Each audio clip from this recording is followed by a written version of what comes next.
আম জনতা উন্নয়ন পার্টি হুমায়ুন কবির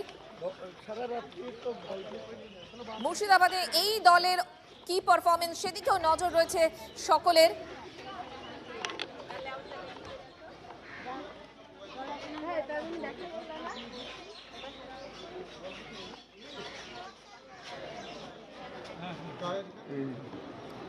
তার দল ৮০ থেকে ৮৫ আসনে জিতবে এবং কে মুখ্যমন্ত্রী হবেন তার রিমোট কন্ট্রোল তারই হাতে থাকবে, দাবি আম জনতা উন্নয়ন পার্টির চেয়ারম্যান হুমায়ুন কবিরের। এর আগেও ঠিক যেরকম ভাবে তিনি দাবি করেছিলেন যে রিমোট কন্ট্রোল তার হাতে থাকবেন, আরও একবার আজ ভোটের দিনেও তার দাবি। আজকে নিজের দলের সর্বময় কর্তা, আমি রাজ্যের চেয়ারম্যান।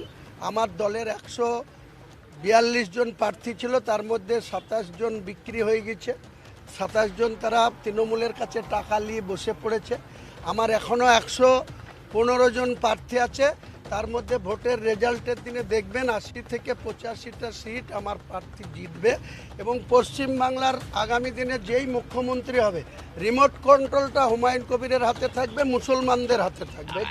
এত প্রার্থীকে আপনার প্রার্থীকে কেনার টার্গেট, তার মানে কি ভয় পেয়েছিল রাজ্য? নিশ্চয়, কারণ ডাইরেক্ট আমার যদি ১৮১টা প্রার্থী থাকতো, প্রথমেই আমাদের এক গদ্দার খোদাই আমিন পীরজাদা, সে আমার দলে ঢুকে ওদের সাথে মিশে অনেক প্রার্থী মনোনয়নপত্রই করতে দেয়নি, নাহলে আমার ১৮১টা প্রার্থী হওয়ার কথা ছিল।